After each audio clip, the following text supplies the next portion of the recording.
Thursday, my children!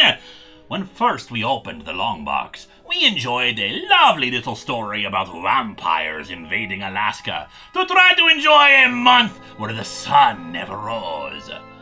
But in all that time since then, we never looked at the sequels. Let's rectify that, shall we?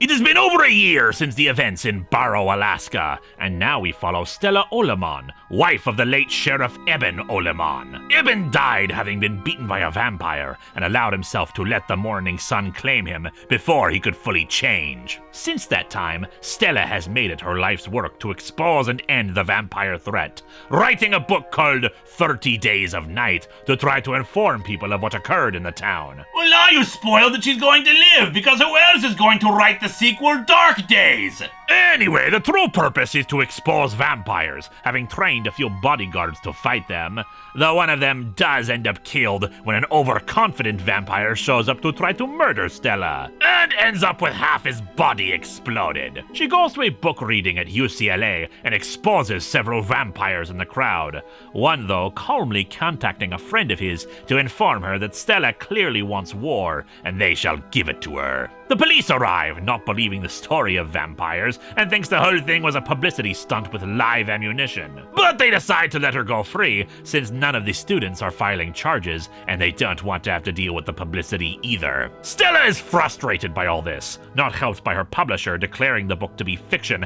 against her wishes, and the news calling the incident at UCLA a minor riot. Fortunately, some help arrives in the form of Judith Ali, a woman who has been trying to expose vampires for a long time too. Her son died in a helicopter crash at Barrow, but before he did, he got footage of the vampires attacking the town, the only proof of their existence out there. Unfortunately, the good news is tempered by learning that Eben's grave was vandalized by the vampires. But lost loves are also on the minds of vampires. Lilith, mother of all vampires and wife of Vicente, the elder who had come to berate those who had attacked Barrow, wishes to get revenge upon her. While Stella's publisher informs her they've cancelled the book tour after what happened at UCLA, Lilith soon stalks a young vampire woman, an associate of the one who had been at the college presentation. Said vampire, Dane, gets his hand blown off when he goes to talk to Stella, but he mentions that he was a friend of the vampire who attacked Barrow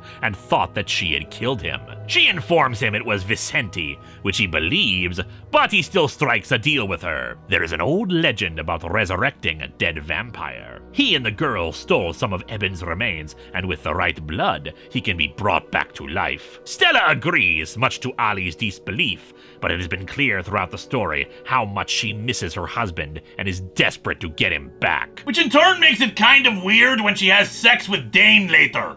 But before we get to that, Ali is killed by a vampire FBI agent who claims to want a copy of the footage. Stella is able to retrieve the footage and kill the vampire, but Lilith also learns of the plot to resurrect Eben, the girl claiming that Dane wanted to resurrect Eben in front of Stella and kill him again to torment her, but she is killed and the remains taken. Lilith kills Stella's remaining bodyguards and offers a deal with her.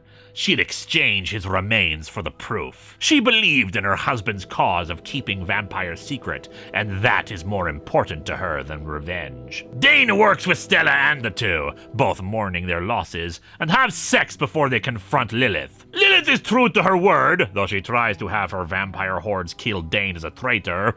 Unsuccessfully, Stella retrieves the remains. Dumb question, but why couldn't you just go back to the grave and get more of the remains? It's not like they gathered up every particle of dust he turned into.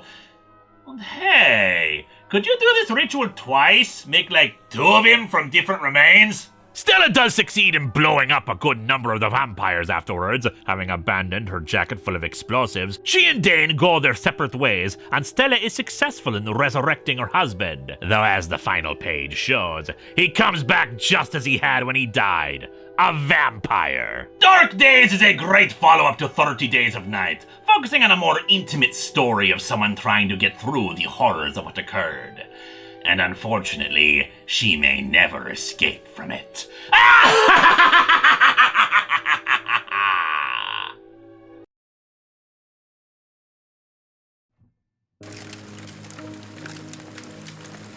There is a tale of Moarte where he himself was a comic creator. Back in the 1950s, an immigrant came to America to begin working for a small company. And this artist was talented. Jack Kirby talented. He could finish the pencils on 3 comics before it was lunchtime, they used to say. He was loved by the people in the company. He was loved by the locals, but most especially, he was loved by children. Because children always love to hear spooky stories, and this artist had quite an imagination when it came to horror comics. And wouldn't you know it, horror comics were in. Tales from the Crypt, crime suspense stories, House of Mystery, Skeleton Hand. Horror anthologies were big business, and the artist worked on books just like them. But the world is often an unfair place, and there are forces at work that can cause as much harm as the monsters he drew.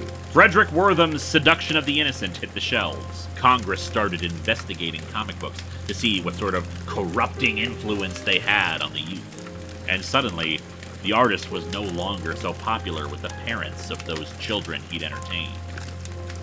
But he was a stubborn sort, and kept trying to make horror stories, even when the publisher told him to stop. They were pivoting away from horror, but he didn't care. He kept submitting horror book after horror book, even after they finally fired him.